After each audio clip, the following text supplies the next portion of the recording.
Well, you know what they say, there are no kingdoms without rulers. Are you ready for change? We could be kings and queens every day.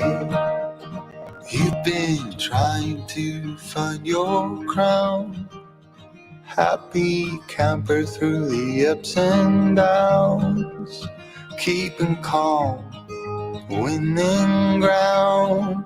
Let's build castles now. Well, you know.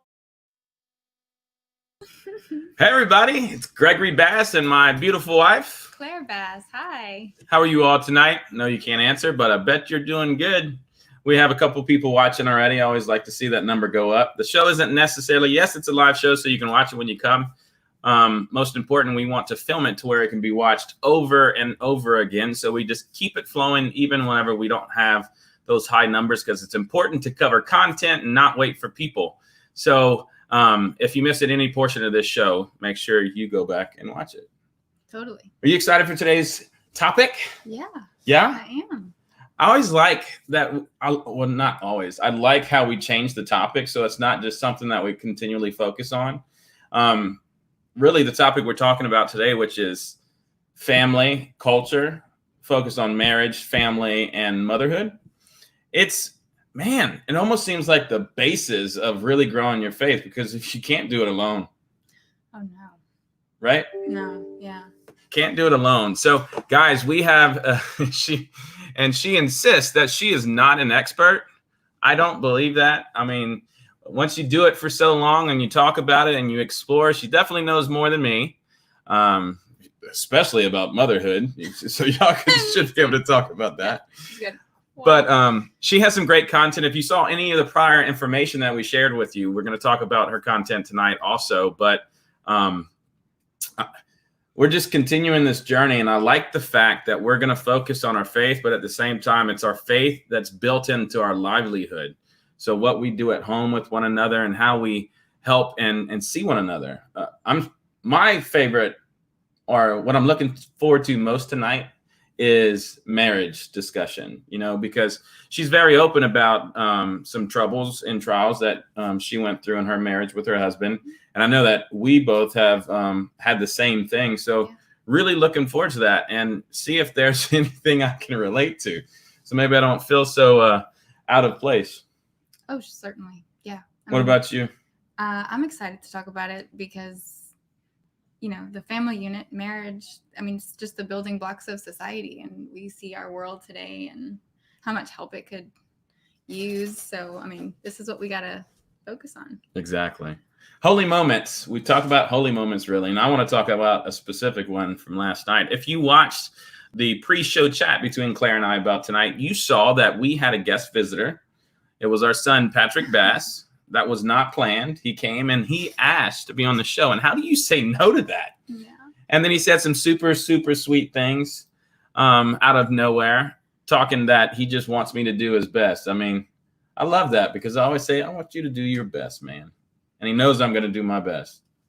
I felt like I wasn't doing well enough whenever he said that. Like I got to hold myself to a much higher level now. No.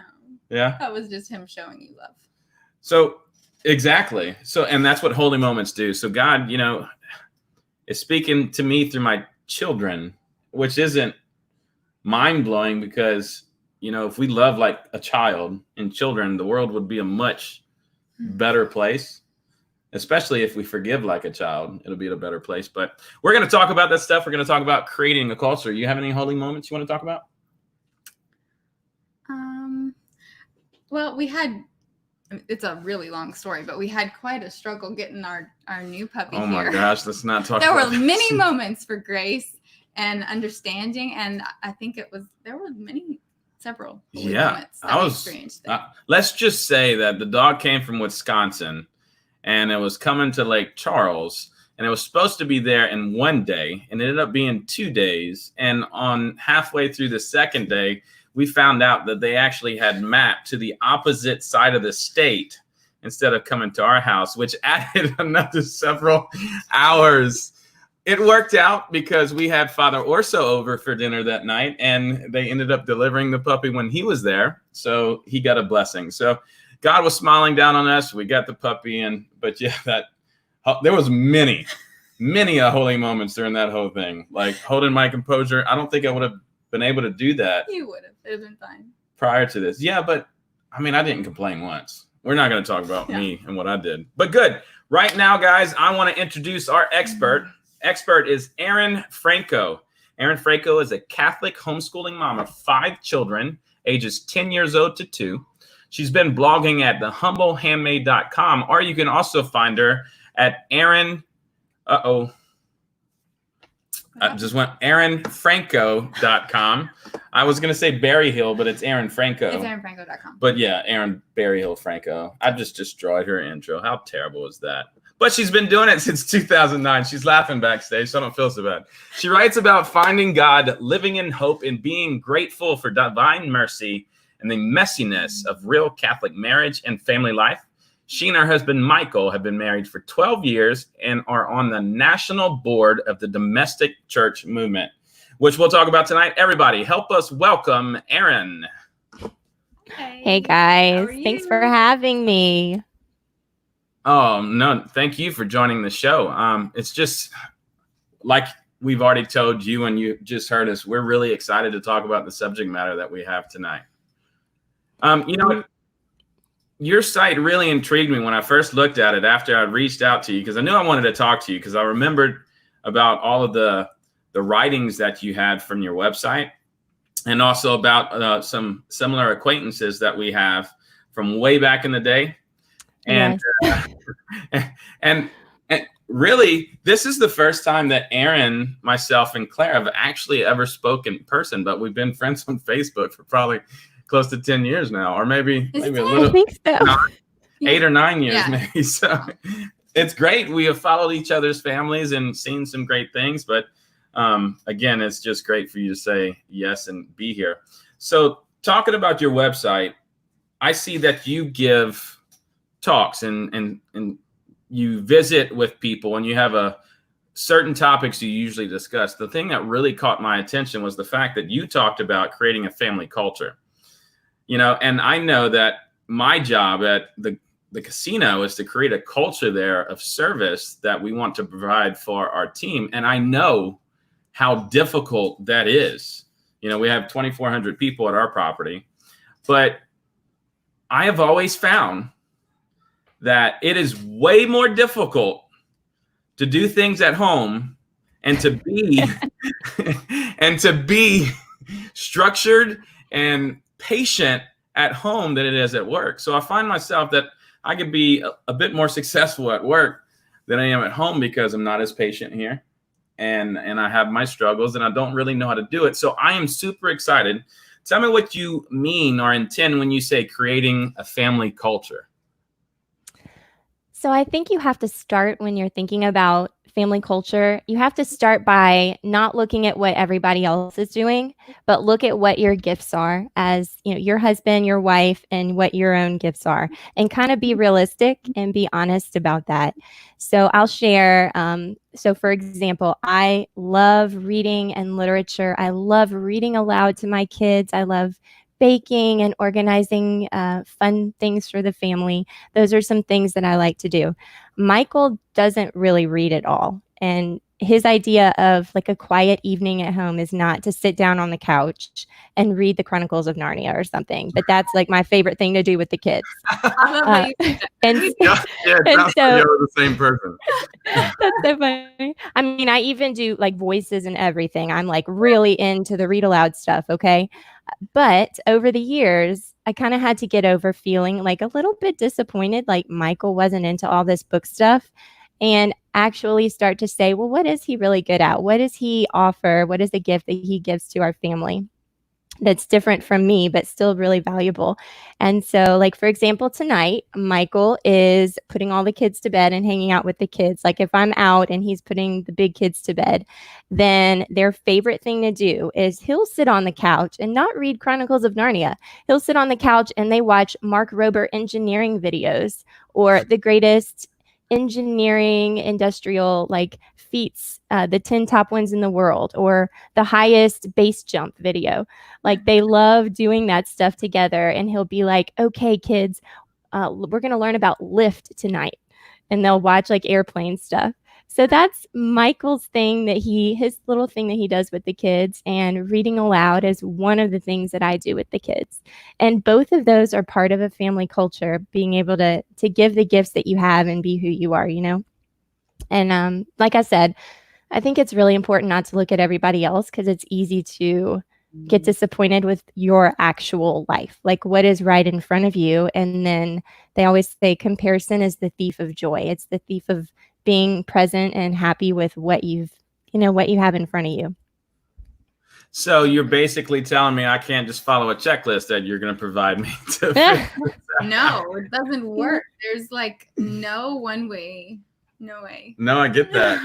Man, it sounds interesting. What he likes to do, like the engineering stuff, will be really cool. We're big into like animals, National Geographic, and survivalists and all that stuff. I love that. That's what he does with them. Yeah, that's really fun for me. But that is interesting, because you bring your talents to the table. It also helps your kids to see what you're good at. So how do you foster what they're good at? I think that you have to always, at least this is something that I feel like I've learned.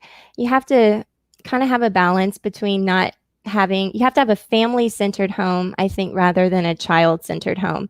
And I think that you can have a family-centered culture that does take care of individual kids and does allow them to pursue things they're interested in, but isn't all about them. I think that when you're talking about a family culture, thinking about things that you do together and enjoy together is super important, because in our culture, I mean, we all know it's very easy to get wrapped up in how far you can get into different sports or activities and all the extras that you can sign up for. And a lot of that takes away from family time. And that's something that already, I mean, my oldest is only 10 and a half. So the older my kids get, the more I feel like I'm not an expert at all.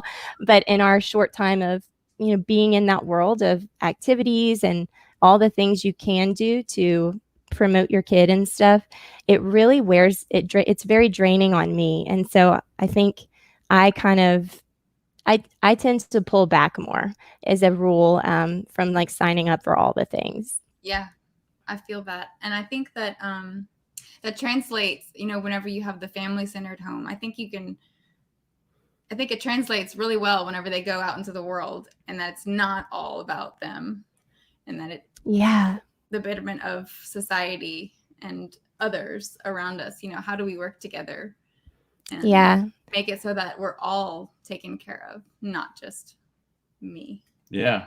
So there's some selflessness there. Would die to yourself and kind of participate in those activities that others enjoy, right?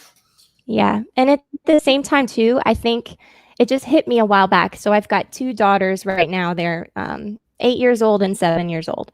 And it hit me a while back that I want to make sure that my daughters know that I have friends, know that I go out and do fun things, that I pursue something other than just scrambling eggs for breakfast and homeschooling. I do homeschool as well.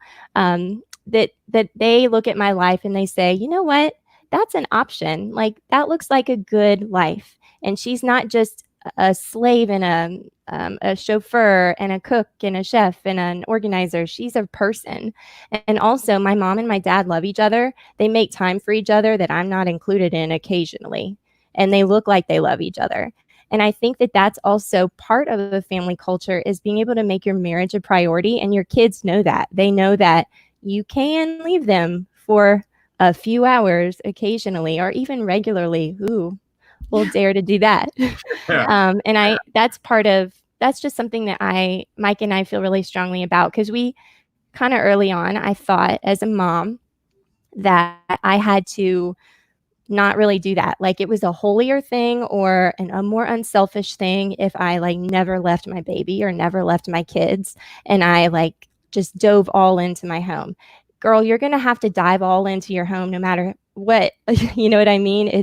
It changes you. You're a new person when you're a mom, but I was not that did not make me healthy and happy to not have anything outside of just the mom stuff, you know? And so I think that I'm healthier mentally and as a person when I'm able to go. For me, I love to write. I'm a blogger. And I love to go write at a coffee shop, go to a girls' night with my friends sometimes, just go to adoration on my own occasionally. So I think it's important to take time for stuff like that. Yeah, I mean, that's Definitely. probably where we have a lot of opportunity. Yeah, I've definitely been right there in that boat where it's just like, I feel like I'm better, like you say, when I'm just giving them all of me. But, you know, and my spiritual director, thankfully, is really good at letting me know that it's not selfish to take care of myself. But it's hard. It's really hard for me to find that line. Because I'm always, I don't know, second guessing. You okay? Yeah. Anyway, I just don't want to fall short on their needs. So yeah, the struggle for me. Well, I will share that I've been a mom for 10 and a half years, something like that. And it took until like a few months ago for me to have this revelation. And I've struggled the entire 10 and a half years of being a mom. I'll be completely honest. I've struggled in different seasons with lots of anxiety, I think bouts of depression that wasn't diagnosed.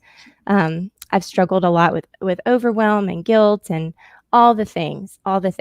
Me too. And it took me until a few months ago before finally, I think God got through to me. And I was in prayer one day and I'm like, God, I just can't pull all these self-care pieces together. Like I'm always overwhelmed. Like I'm always snapping at the kids every single day. I just can't pull it together and be this beautiful heart of my home that my good little heart wants to be. Like that's what a mom should be. And you're not helping me. And I'm frustrated and I'm just done. And I'm not really one of those people where I'm like, God told me this. It was so clear. But in that moment, I really felt like he put these words into my head. He said, Erin, you are not the heart of your home. I am. Wow. I know. I'm just going to like mic drop here, y'all. Yeah. So, but yeah, I think it's really important to. Oh my gosh. And what a relief.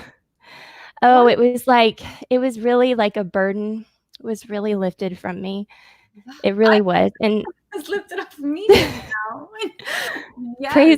Praise God. But it's so true. We have all. Wow.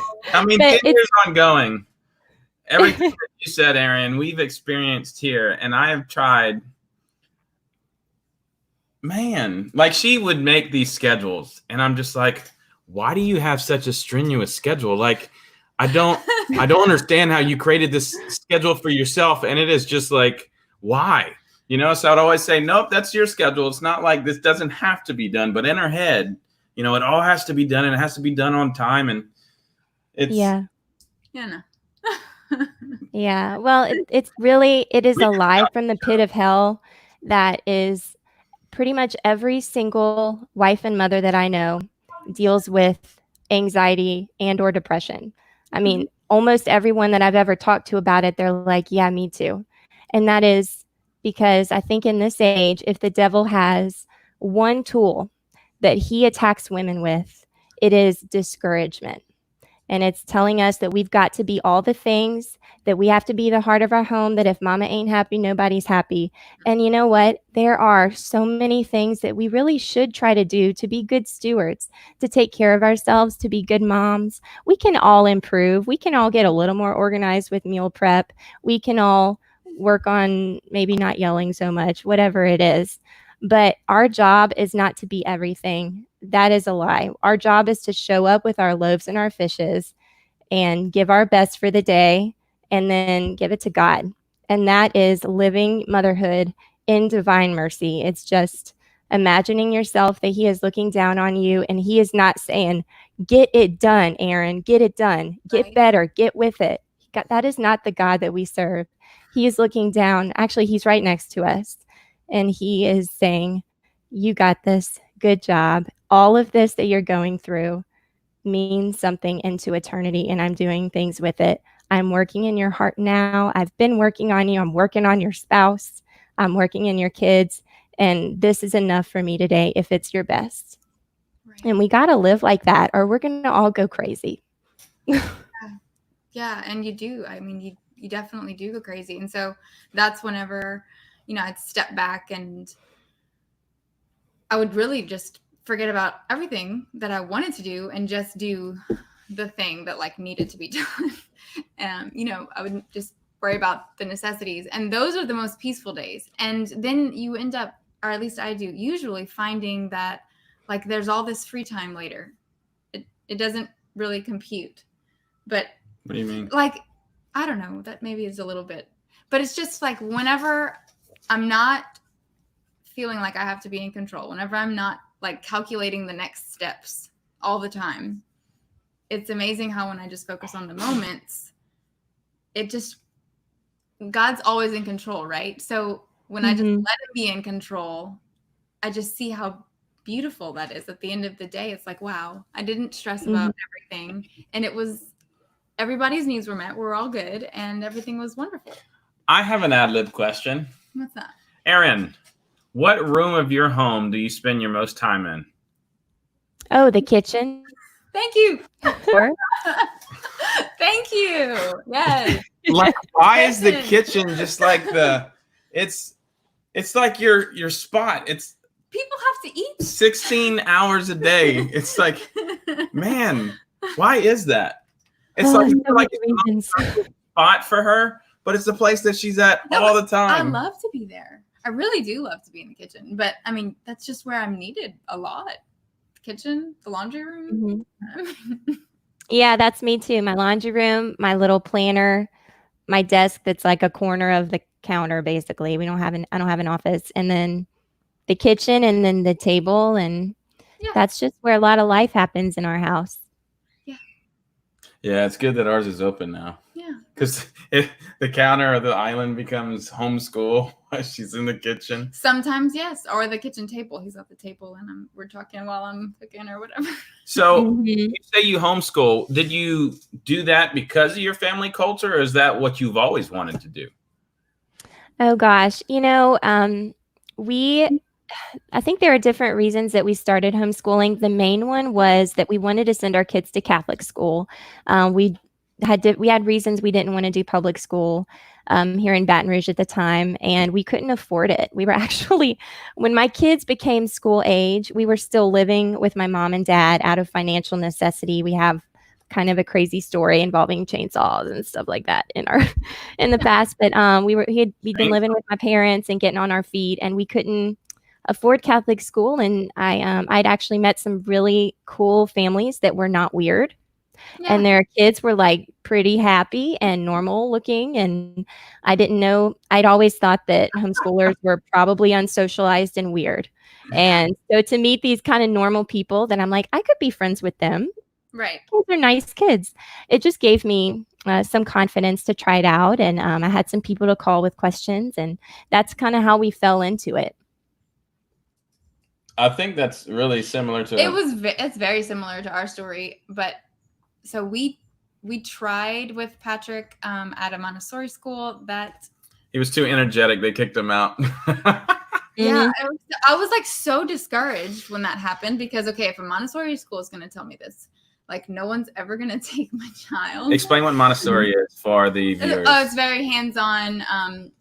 The kids aren't confined to a desk, and you learn by doing in a Montessori school, which is the way that Patrick learns. So anyway, that's just what happened with him. And so I knew that it was going to be a struggle in a traditional setting. And we didn't really I mean, we could have done it, but it would have been really stressful to send them. And so I just decided, I had friends, same thing, they were homeschooling their kids, and it was great. And I've always been interested in it, even before we were married.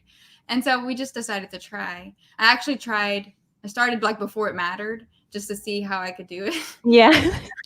Like in pre-K or something. Yeah, and it worked. So we did that, and then we had Ronan, and I don't know, we decided to try a Catholic school here. We actually tried 2, and that was in 1 year. It was great. He just doesn't fit that traditional school setting mold, and it was really killing his spirit. Like, he didn't want to talk about anything. He didn't want to learn anymore. He was always being told no every time he had a question, because I mean, and I agree, it is considered disruptive in a classroom like that, going off subject or whatever. But I know how that could be hard for a teacher with 30 plus kids. It was really killing his spirit, and I couldn't just sit back and be at home while he's struggling like that. So yeah. Claire, I have a very, very similar story with my oldest, who actually a family member helped us send him to school for a little while, to Catholic school at the time. And that's what we were going to do. We were going to figure it out. But his first couple of years in school, he got notes home all the time. Like he shoved a friend in line, or he blew his stinky breath in his friend's face at lunch, or like little things that are just little boy things. Yeah. And or he was too wiggly at reading time or whatever. And also just academically, like he has been a late reader even after I brought him home to homeschool. And academically, I kept getting notes home about that. And he also developed like anxiety. He had like anxiety tics. It was crazy. And so one day, I remember the day that I picked him up in carpool, and he got in the car, and he's like, "Mom, I have another note for you from the teacher. And I just want you to know I'm just never going to be one of the smart, good kids in school. Okay." I know. This is kindergarten. Yeah. And we were already going to homeschool at that point, I knew. But at that point, I just had this little, like a signal grace that I just knew. I was like, it is a God thing that we're going to try this homeschool stuff out for him next year, because I don't think this is working.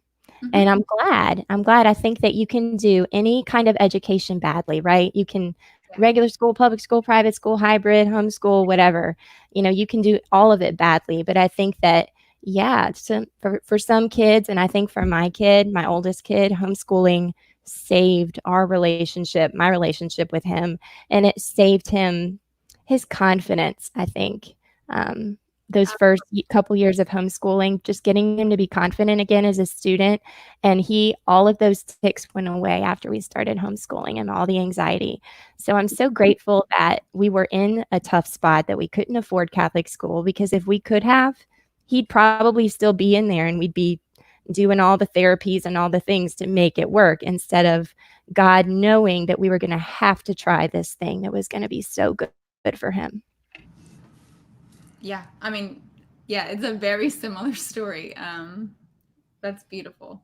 Thank you for sharing that. Yeah, it's extremely similar. I have a question, and it concerns the family culture again, right? So we shared how we spend that time together, how we can spend our time apart, and to show the importance of it, right? And you talked about marriage. I want to know, what specifically do you do in your household as a family for your faith that goes in with your family culture? Yeah, definitely. That has evolved so much over the years. I definitely, so as Catholics, we have this great, we call it the liturgical year. So we have all these feasts and all these saint feast days and all these special seasons of the year. And if you go on the internet, you can find a craft for all of them. You can find something to bake for all of them, and a special like chapter book to read for all the seasons. There's all this stuff to do, and it's a little overwhelming. Sounds like it could be, because it's all like so great. You just want to do it all. Yeah. So I would say, and they call it like liturgical living. I try to add in a little bit, but I mostly focus on like one thing for Advent, so before Christmas, one thing for Lent before Easter, And like my children's saint feast days, we might have like a special dessert if I remember. I don't always remember sometimes if it's crazy. So liturgical living. Yeah, I can imagine. You remember. Well, we have 5 kids and plus Mike and I, and I'm not perfect at remembering it, but it's fine. It's fine. As far as living out our faith, I do try to pray like a little morning offering with our kids in the morning at breakfast time. Sometimes it doesn't always happen. And we do try to pray every night with our kids. And it is super hard. It's like trying to like nail Jello to the wall with little kids. And we've actually in different seasons. So we've got 10 years old, 8 and 7, and then 3 and 2. The 3 and 2-year-olds are like double trouble to the max, y'all. They're really tough. And so we've gotten to where we'll just pray with them a lot of the times just for this season, which is fine. It's all seasons in parenthood. And we'll put them to bed before we do the main family prayer, because if we don't separate like that, they're constantly like body slamming us and throwing books and singing the ABC song and just being disruptive. And then we really can't get into any kind of depth with the big kids, and we're disciplining the whole time. And so for right now, that's something that we do to make family prayer work and be a little bit less stressful. That's super smart. We don't have that problem yet. No, but I mean, the body, yeah, I relate. We're in that one. Yeah. Yeah, the other half. Yeah, absolutely. Someone always on top of you. I can imagine. Yeah, it's hard because like we all have different bedtimes, really. I mean, I usually end up staying up and doing some work at night. Claire goes to bed at like 8, 9 o'clock. Yeah. In bed at like 9:30. And then our boys, I mean, that's hit or miss. It's since so quarantine, crazy. they just kind of. They're like me. They can stay up until like 2 a.m. 2 a.m. and wake up at 6, ready to go. Just that happened. Crazy. Patrick actually did that one night because when we fell asleep. Yeah. You can't fall asleep before them. Let's just say it that way. Anyway, that'll change when school starts again. But I'm glad you said that. Evening prayer has been a really big deal in our household. I do know that that's probably one of the major driving forces for some of the changes that we've seen in our house. I mean, it's leading Claire and I to want to do more, such as morning prayer, and then also just that couple prayer. Now, in the beginning, I said that you were part of the domestic church, and I know I'm jumping ahead, but I feel like we should speak about that, because we acknowledge the necessity of us as a couple, which leads us into my next question. And marriage, a marriage takes work, and you have to do so much together, and then you have to do so much separately, but still be on the same page, right?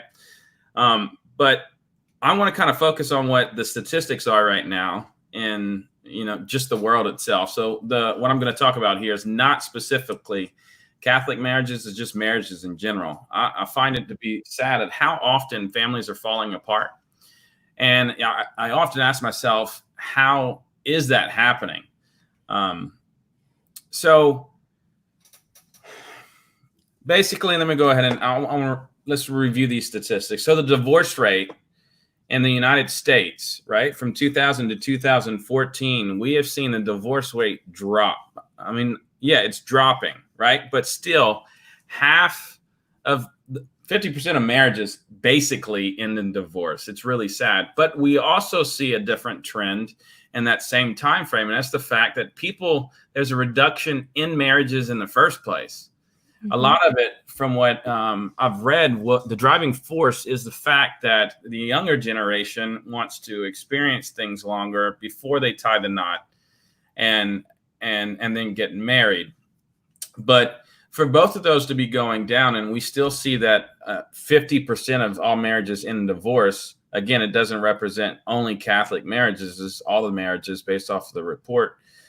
They also say, researchers estimate that 41% of all first marriages end in divorce, 60% of second marriages, right, and 73% in third marriages. And the idea that marriage can happen that many times, it's already upsetting. Now, look, I'm going to say this because I know people are watching. I'm not trying to upset people. This is just my thoughts, as the show has always been. I understand that some marriages are just terrible and they're unsafe, and stuff happens, and there are things in place, especially in the Catholic Church, so you can get away from that, and it's not held against you when it comes to like the Catholic teachings of the church. But think about that with the stats that I just said, Erin. That means every 13 seconds there's a divorce in America. If we were to go further, that means there's 277 in an hour. So by the time this show will end, there will be 277 separations, divorces of a husband and wife. And then think about that. If they have children, how does that impact the house? All right. So getting to my question, I want to know, what is a strong marriage? How do you make a strong marriage? And how do you get to the point to where you say, we have to make this work? Because you talked about some issues, right? And I can definitely talk about some issues, but I'd like to hear what your take on it is. Oh, goodness. Mike, I think my husband and I now, I think we have a good and a pretty strong marriage. We still argue over stupid stuff sometimes. we still have ongoing struggles and ongoing suffering. And I think it's important actually to just make a mention of this. We talked about comparison like real briefly earlier, but let me tell you guys, when you can never look at another couple that you think are successful and you want to look up to them, they look like they've got it all together and they're so perfect. I know so many of those couples. I'm dear friends with a lot of them. The ones that I look up to in my life, and I can still look up to them. But let me tell you, all of them, 100% of them have very deep suffering in their marriage or in their life in some way. So you never know what people are going home to and what crosses that they're carrying that you can't see on the outside. And so I think that very true. That's just important to remember. I think that one thing that was integral for Mike and I was community and helping our marriage grow. We've definitely had ups and downs. One particular down several years ago, I mentioned we had a lot of financial stress at some point. We're living with my parents, and there was just a ton of stuff going on in the middle of that. And because of that, we had 3 young children by that point, very young children. And I wasn't working. Mike was working, but a new, very stressful job. And living with mom and dad, I mean, we had the financial struggles and we had the intimacy struggles. We had the privacy struggles. We had all the struggles, and it was really terrible. What was a huge, huge gift to us was when we actually went on a marriage retreat, broke down and went on one put on by the domestic church movement, which was a new movement that had just kind of come over to the U.S. a couple of years before. Some friends of ours had called us about it several times and said, you guys got to try this. It's been so awesome for us. And at the time, we were always like, oh, we're not really movement people. Like, that sounds like a little too much commitment. We're not those people. But we just got to a point where we were like, we need something. We need, at the minimum, we need the car ride there just to talk. Like, we are not talking. So we went on that retreat, and domestic church or movements in general, they're not going to be for everybody. I totally get that, and I respect that. Everyone is different. God's got different plans for everybody. But at that retreat, somehow God pulled off one of his somethings, and Michael and I both knew that we were supposed to join this movement, and that's what our marriage needed. And we did. And a big part of domestic church is community, close community with other Catholic married couples who are trying to live out what you're trying to live out.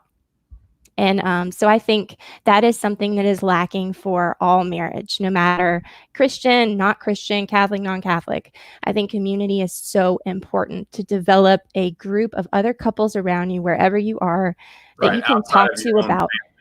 Outside of, definitely outside of your own family, that you can talk to about issues that come up in intimacy, even things like, you guys, I hope y'all do a whole nother show on it, but we talk about a pandemic of COVID. There's a pandemic of pornography going on, and we all know that. Yeah. So having friends that you can talk to about that, having friends that you can just go have guys' nights with, and you know that they're going to come back refreshed and they've been around good men. You know what I mean? Like I'll push Michael out the door to go hang out with his friends every time because they just built him up in all the right ways. And I've got these great girlfriends too. I don't know what I would have done. You know, Jason Romero, that was on your show a few episodes ago. He's one of our dearest friends. He's in our domestic church circle, actually. And we didn't realize that. Yeah. And his wife, Lauren, I literally do not know where I would be without Lauren and without Michael having Jason after what we've been through.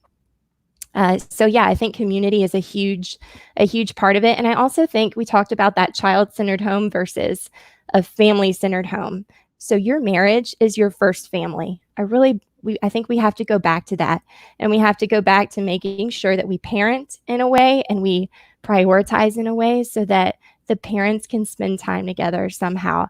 And I do not have all the tips at this very moment in this season of my life. It is so hard for Michael and I to connect at the end of the day. I mean, I go to bed so early, I'm super tired every single day, even in summer, and he'll stay up later. And it's really hard for us to find time right now.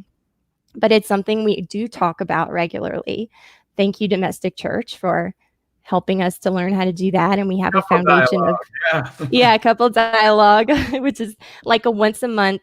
You schedule like a once a month time to just talk about stuff they need to talk about. You talk about the work of marriage.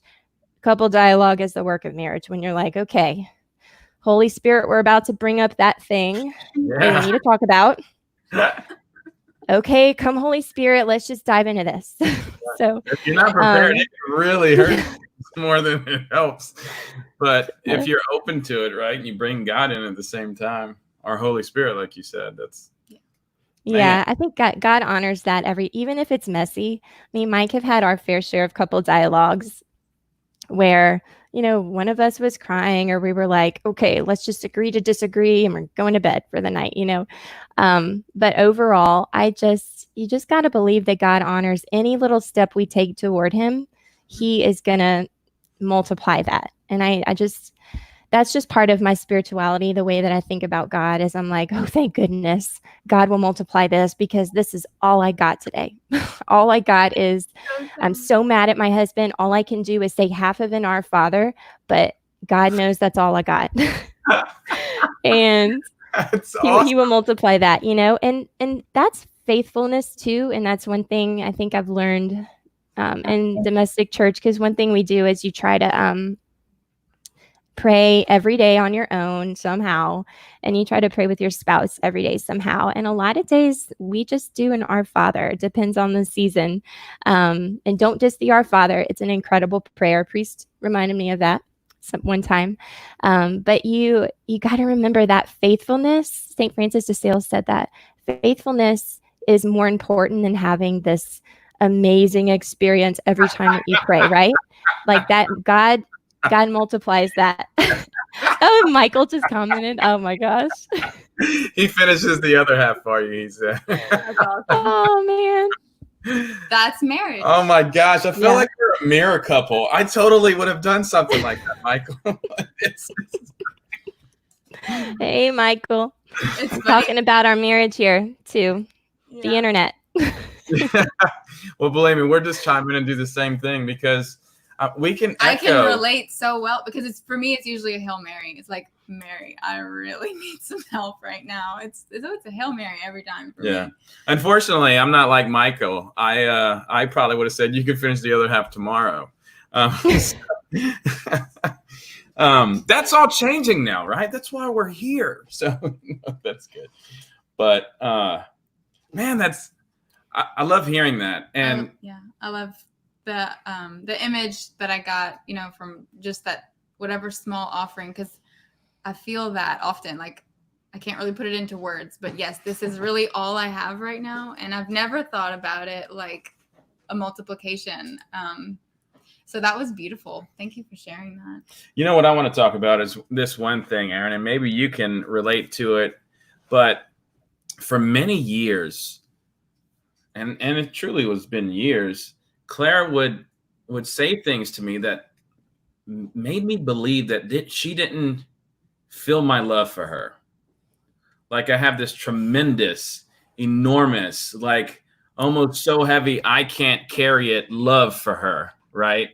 And for years, I thought I was showing that love by the actions of going to work and doing the best that I could. And I'm a workaholic, but I'm recovering. I'm trying to recover from that. I'm doing my best to focus on a better work-life balance. But for so long, I kept trying to show her my love for her, and I continually failed in that because it kept coming back that she did not feel loved. And I'm like, what else can I do? Because we actually became part of the domestic church ourselves.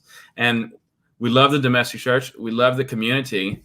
I don't think I gave it its fair shake. Let's just say it that way, because I did so much with work and everything that every meeting we went to with our community, I'm sitting there and I'm like, yeah, guys, I suck. So I basically did nothing again. and because of that, unfortunately, I think it started causing more issues. I think so. Because I didn't see the transition point.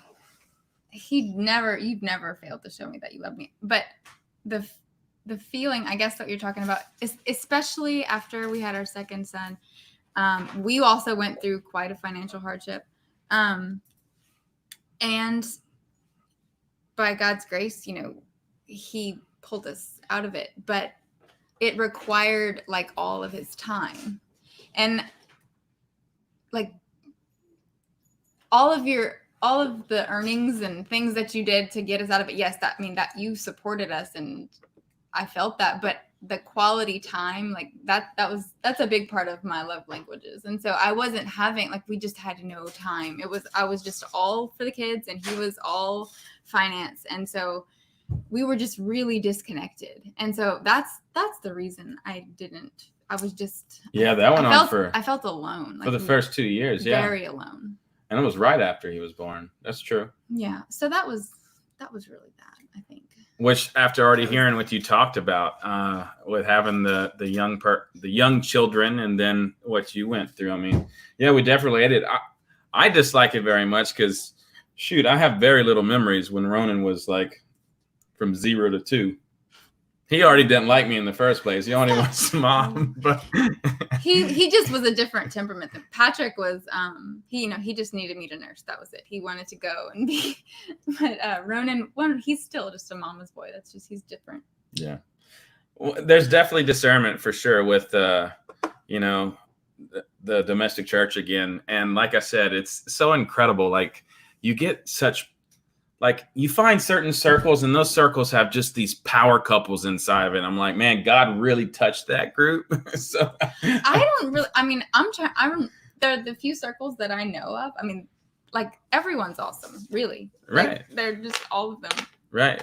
So you're on the national board for the domestic church, right? Yeah, right now we are, because we're a diocesan couple. So we kind of just fell into that. We started it in Baton Rouge, and it started off so small for so long that we just kind of kept facilitating for a while. But yeah, we're on the national circle.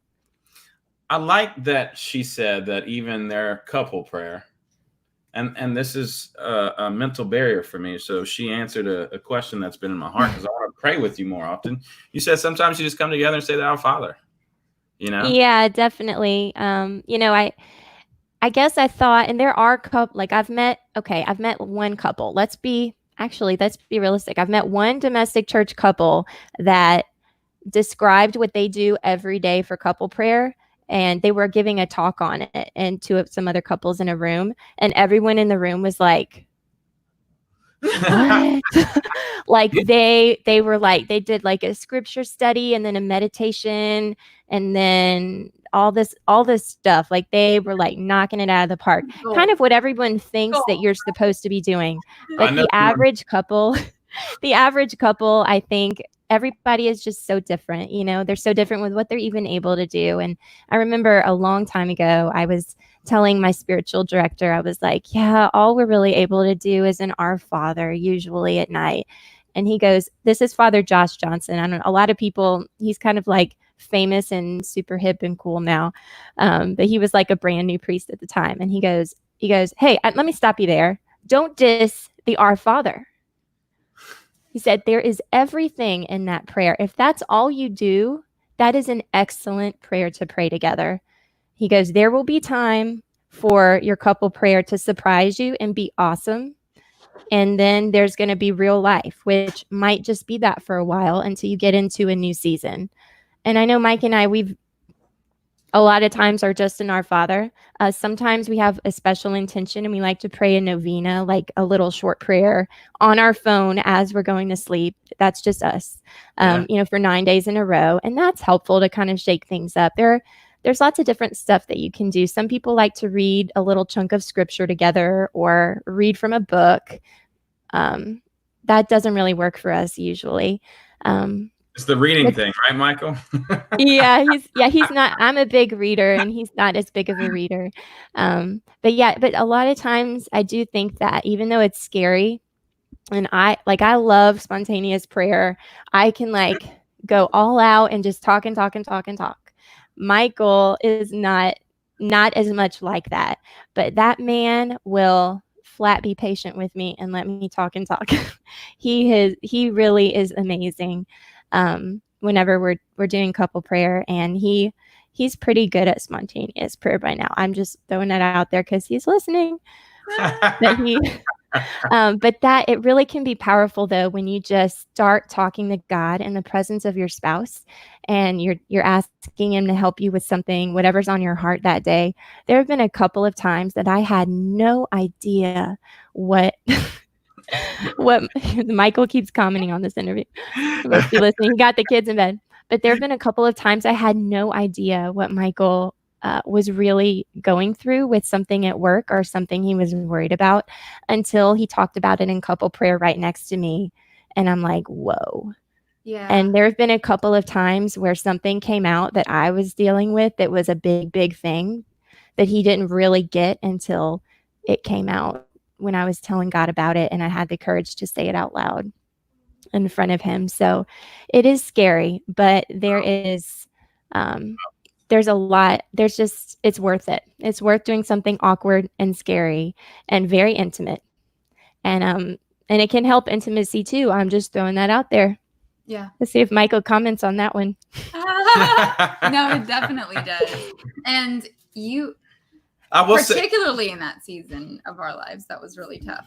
I remember a few times, I don't remember what the content was, but I remember feeling that too. Like I had no idea that this, and then so that was, I was able to take that and then pray for him in my own prayer because I knew about it now. So that was awesome. I will say this about Michael. Like watching y'all over the years on Facebook, he has such an intense smile. I'm like, this guy's gotta be fake. His smile is so intense. It's a great smile. Have you seen? Yeah, he has a great smile. I've never even thought that. No, I'm just like, Ronan, is he really that happy? And I'm just our son Ronan has a smile that is often that way as well. Hi, Patrick. Something that is, it has to do with marriage and about Michael's smile. So Michael is extrovert to the max, and he is the real deal. The Michael that you see on Facebook is the same Michael that you will talk to in person. He's just a super nice guy and super helpful and generous, and he's awesome. Now me, I'm super outgoing and talking with my hands, and I'm doing this speaker thing, and I'm an interview guest, and I'm an expert for the night. But let me tell you, I will be exhausted after this interview because I'm so introverted.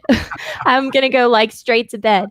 And so learning about what has been helpful to our marriage, super helpful. And it's me, and it really was me having to realize this about myself, was realizing that I am an introvert. I did not get the short end of the stick being an introvert. God did not make a mistake making me an introvert and making me a person that maybe I can't handle doing all the stuff that the next mom can do. Maybe I can't sign up for all of that or be as involved as all of that, or, be a night owl with my husband. And I think I've spent my whole life hoping that I would grow out of it. like hoping that I would be more extroverted. Like that was a more virtuous thing, is to like push myself to like come out of my shell and be all bubbly and be not have a problem with like all this noise and chaos around me all day long. I'm like, why would God give 5 children to an introvert? Like I really thought that thought that so many times. So I think it's important to, whatever person you are, whatever personality or temperament, that you honor it. And especially if you're a mom, or a woman, I think that you have to really dive into that and honor it and not beat yourself up for having a hard time, and figure out how to take care of yourself, because that honors you. It honors God, and it honors your husband and your family when you know what makes you tick and you're not beating yourself up all the time because you're like, you just can't do what you think you should be doing. That kind of leads into your question. Which one? I don't know. I'm so That blown one. away right now because I mean, that's like my life right there. That's why I said it leads into your question. I don't even remember what it was. The whole life is unpredictable thing. Yeah. Where is that? See, like, Don't worry about it. The number. Just don't worry about it. It's number 3. Okay. Motherhood. Well, you don't have to ask it. Ask whatever's coming. I love this show. Yeah. You've spoken so much more in this one than any other show. And I love it because it's helping me to relate. One, hearing Erin, and then, I mean, truly, at times, Erin, I felt like if I closed my eyes, I could have just been listening to Claire speak. So he is also extremely extrovert. Like we That's did a not test true. one time. And No, really? Yeah. We did a test one time. He was like 100% extrovert, and I was like 100% introvert. That's true. And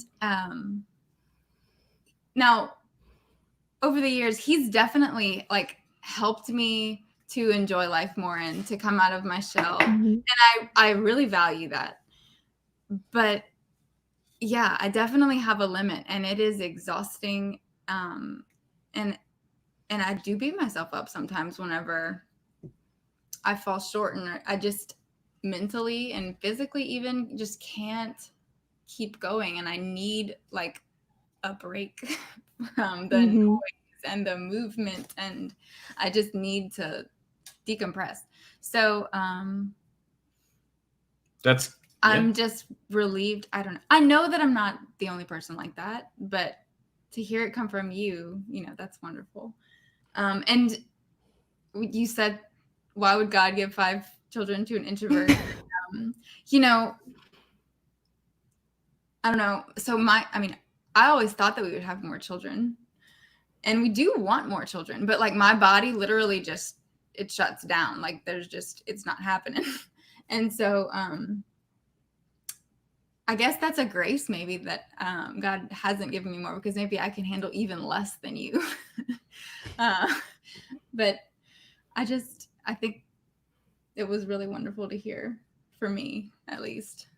I'm still stuck on the bomb she dropped in the very beginning of this thing about the whole center of her house and center of her home. Right, because that's a big pressure that I put on myself. I mean, I feel like we could like just stop the show at that point and been like, that is the tidbit you need to walk away with tonight. At least for me, because that is a big deal.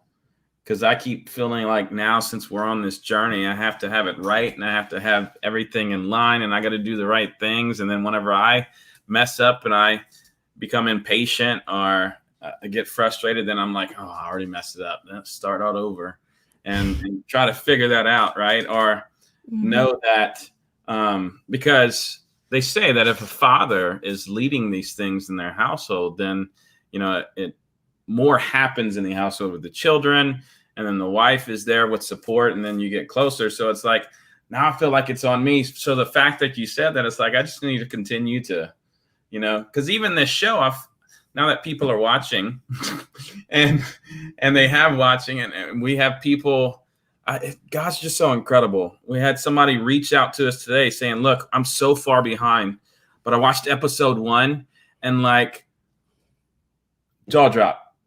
And it was just, it's so incredible to get that. And it's all about me just having questions and wanting to do better and to know more more about my faith and to be able to lead my family into it. And that's why this show was such a need for me, because I'm trying to figure out what I should be doing for our family or in our family to grow faith, but also, like you said, to create the culture. So it's like, how do I do that here? Because I've always struggled to do things at home that I'm so good at work. Well, and I don't think that everyone can be like on all the time, even an extrovert like you.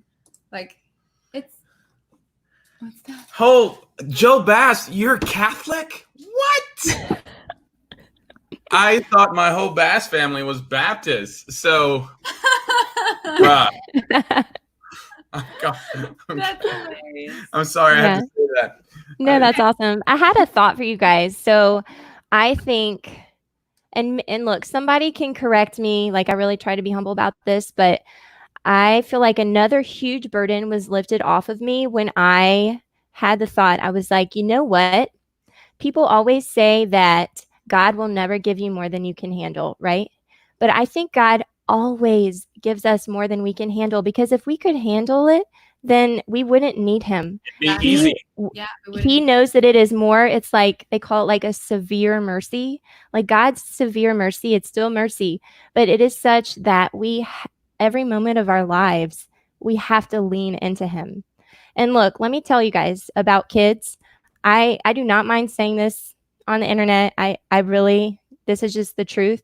But we've got 5 kids, but I have definitely dealt with a lot of anxiety long term in the past. Crippling about, oh my gosh, like I can't handle another kid. Like how many times am I going to have to do this? All right. Like that is definitely something that I've dealt with before. But I had my spiritual director said, look, Erin, your God is not up there saying, oh, well, wait until Erin gets with it, because I have these 10 kids for her. And, if she ever gets holy enough and all together enough, then she'll be doing my will for her life and have 1 million kids.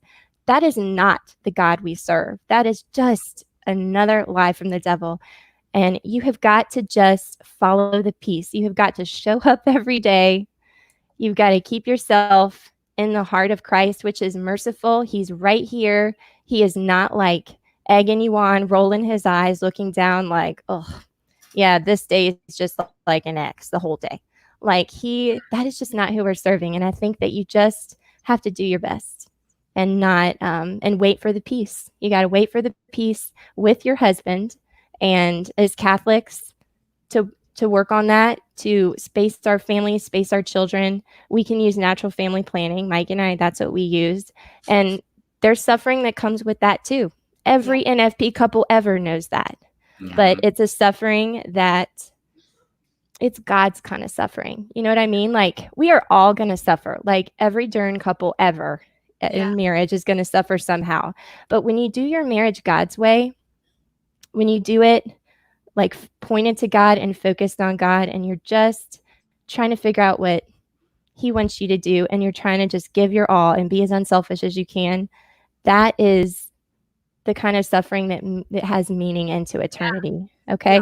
So I really believe that. And I think you got to just wait for the peace, and before I've been so anxious about having another baby. And then all of a sudden it was like this grace happened and we were like, are we okay? I think we're okay. No, really? I think maybe. And then you wait 11 months to get pregnant, which happened one time to us. You know what I mean? So every couple is so different, and you just never know the journey that God has everybody on and every husband and wife on. But you just got to trust it and kind of like lean into it, Like they say, Jesus said, my yoke is easy and my burden is light. And I was always like, what does that even mean? Right? Like, it sounds like a yoke and a lot of work to me. But I had this poor priest, I don't know his name to be able to tell you who he was. But in a homily once, a priest was talking about the yoke and the burden. And he was like, when you follow Christ, yes, you have a yoke, right?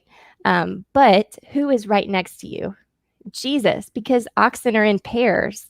And so Jesus is right next to you, and you can know that like your partner is steering you in the right direction. So it doesn't matter if it's foggy or raining, or if your load is really heavy for a while or whatever, but you know the person next for you is steering you right, and he's helping you every step of the way.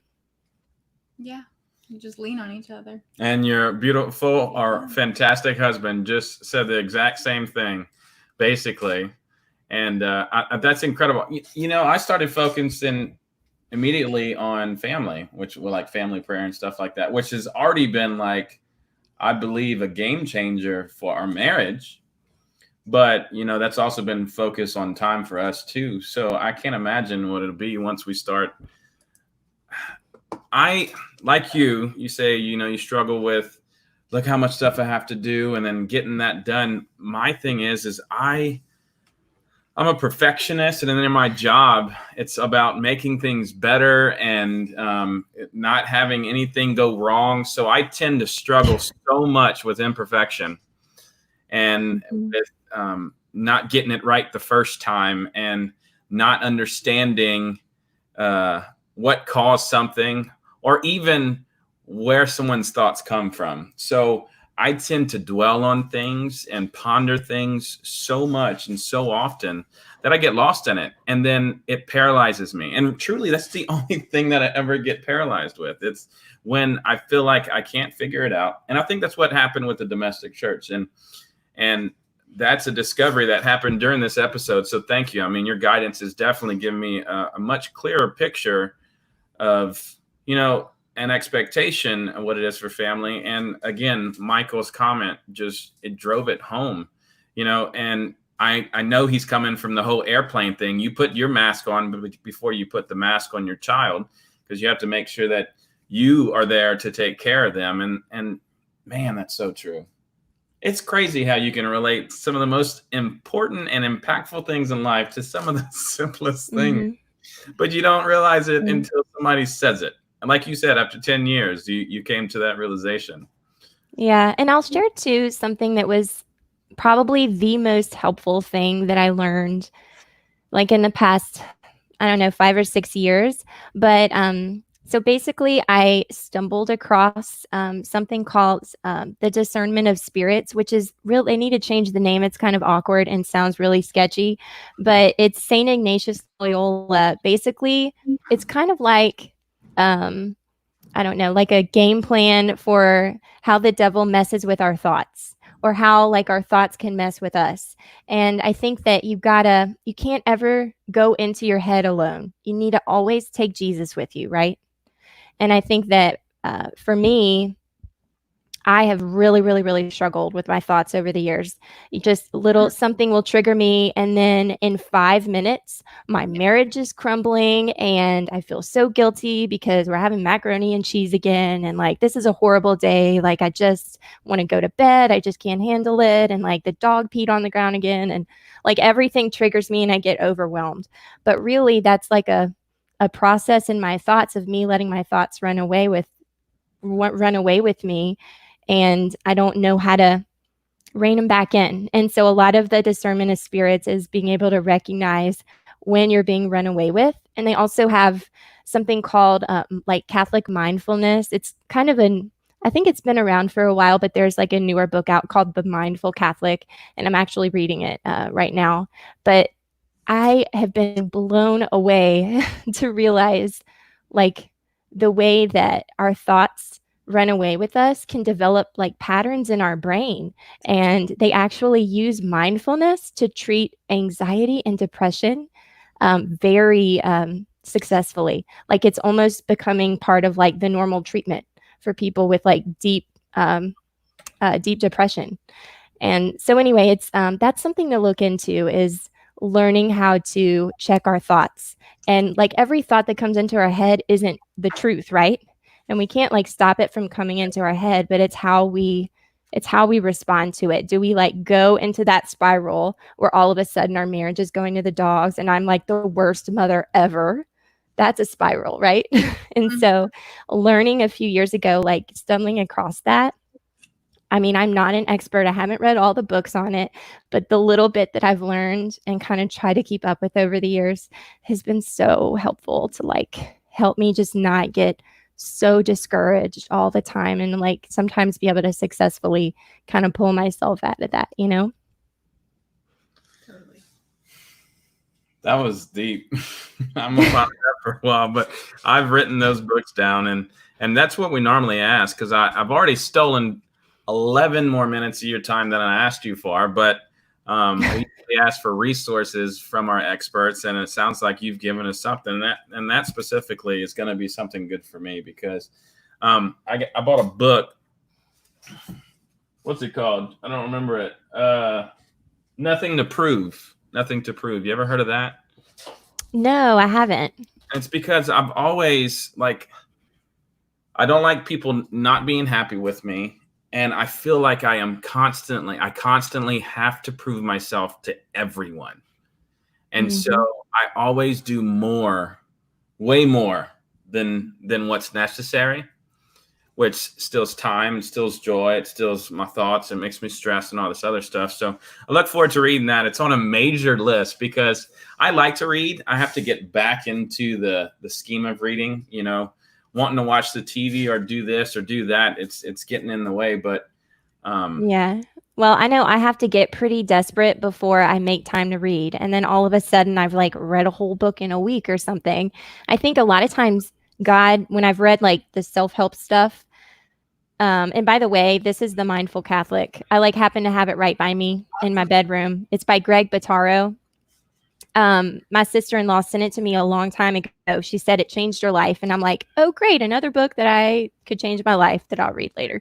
But really, I just got to a place recently where I was like, I just felt like I was supposed to pick this book up. I don't know.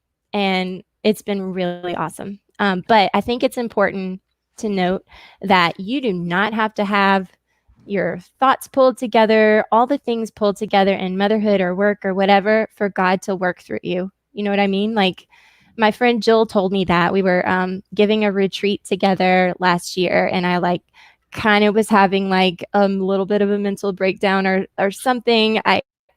The devil was trying to get me to not give that retreat, basically, which was on peace of all things. And I lacked a lot of that. So I called Jill one night and I was like, Jill, I don't think I can do this retreat. Like I didn't tell you, but I like hit a wall this spring. I have no business talking about God to anybody right now. And she goes, you know, Erin, I don't think you have to have it all together before God can work through you. And I gave the retreat and it went really, really well. And 4 or 5 months later, when we gave the retreat, I was in a much better place. And it was exactly, you know, what I was supposed to do. But that's the kind of thing that we have to learn. We have to learn that we can learn through that, like the discernment of spirits. Whenever there's something good like that we're going to do that we've discerned in prayer, and then all of a sudden we're like, I am not worthy to do this. Like, I am terrible. I have nothing to say to anybody. This was the worst idea ever. Discouragement is never from God, said St. Ignatius. And it's the truth. And praise God for my friend Jill, that I was able to have somebody in my community, right? We all need community so much, but I had this person that I could call, and she reminded me of like the truth, because that's the truth. Because y'all, I do not have it all together. I'm not an expert. I'm not super mom. I've got all kind of junk that I'm dealing with right now too at home and in marriage and all the things. But God is still like having me on this show tonight. And I hope I've said some things that were really helpful. And it's just amazing that, you know, I can still feel like I'm such a mess. And the devil wants me to think I'm like a huge, huge mess in my worst moments, right? But still, God can work through me, and he can work through you guys too. Yeah, I mean, that's definitely my biggest fear with this whole show. It's like, why am I doing this? I don't know any of the answers to these questions, but I think that's the beauty of it. You bring on the people that does, and why not take people along the journey with me? You know, Erin, you have absolutely added some value, some incredible insight, and it's going to impact our family for sure. I know that. Definitely me. the future starts. Oh, praise God. Definitely my heart. Why just you? Why is it gotta be Well, just I'm just definitely saying, me? like, some of the stuff like really like hit me in my heart, and then I mean truly like. Well, the whole reason or the idea for this show was exactly that in mind. Not that I wanted to do something or fix Clara. It was just like I felt a calling to talk about this, and I'm like, if you want me to do a show on motherhood, I don't know. He knows a lot about motherhood because he's experienced motherhood. Right. But your content that I read, it was in line and everything. I just kept feeling that call, and I think there's much more to Catholicism in the church starts with the family. The future of the church starts with the family, and so I wanted to talk to somebody who's been there, and you've been blogging about it. So give yourself a shameless plug, because I already talked about it. humblehandmaid.com, or they have erinfranco.com, where you can see all the different things she does. Guys, she does talks, she puts on retreats, she does like this incredible amount of stuff. Go check out her website, erinfranco.com. You can see all the things that she offers outside of Humble Handmaid. It's just her blog that she's done for the last 12 years. But somebody actually said that you're so transparent, and it's so true. You can see it in the content that you write, but also in the genuine answers you provide. We both want to thank you for the bottom of our hearts, and let you know that if you're open to it, we will certainly pray for you and your family, and we hope you do the same for us. Thank you. So, thank you so much. Good. Well, I'm a bit embarrassed because I didn't have in the list of questions to have you open with prayer. So could you potentially end the night in prayer for us? I would be happy to. Absolutely. I may go to my go-to, though, which is the closing prayer for the Chaplet of Divine Mercy. I'm really big on Divine Mercy because I need it every day of my life. And I love this closing prayer. So we'll do that. In the name of the Father, and of the Son, and of the Holy Spirit. Amen. Eternal Father, in whom mercy is endless and the treasury of compassion inexhaustible, look kindly upon us and increase your mercy in us, that in difficult moments we may not despair or become despondent, but with great confidence submit ourselves to your holy will, which is love and mercy itself. Amen. That is a beautiful prayer. And of course, my wife knows it. She's like saying it under. That's awesome. I love that. Hey, we Truly. need that Y'all are divine like mirror. mercy. We need it's so I really I'm just really so thankful to have all of your perspective out there, and it's going to be so valuable to me, and I know that it's going to be valuable to other women and mothers and families, and it's just going to be multiplied, like you said. God's going to multiply the little bit that we have here. Look, Erin, I'm thank you guys. Y'all are amazing. Everybody. And so cute together. Appreciate it. She's talking about you, of course. No. So, yeah, I have a lot of people thanking you right now. So thank you for your words. And we want to thank you for your time. And I hope that you'll consider coming back to the show, because there's only so many experts I know in that realm of things. So if, we've talked about so much that I think that we can definitely dig way deeper into. So hopefully you consider joining us in the future. Yeah. Well, if Michael, he's standing right here, if he puts the kids to bed again, I can come anytime. Well, honestly, I'd love maybe Michael could come with me, because this is a good guy right here, and he knows what it's about, y'all. So Michael will have to come with me, actually. Please. Yeah. Well, I'm working on a fatherhood episode, because that's something I want to look into. So I would definitely love Michael to be on the show. Absolutely. Oh, awesome. Super. Well, we'll be right back, Erin. Thank you very much. Guys, oh my gosh, I took 19 extra minutes of her life, but it was so valuable to me. So I hope that she can offer it up to get a little bit of, time off in purgatory or whatever God wants to grant her. But I certainly appreciate her time. And we appreciate you being here. I am definitely focused on growing myself and our family, and you're doing the same. But we're going to continue removing the rust together.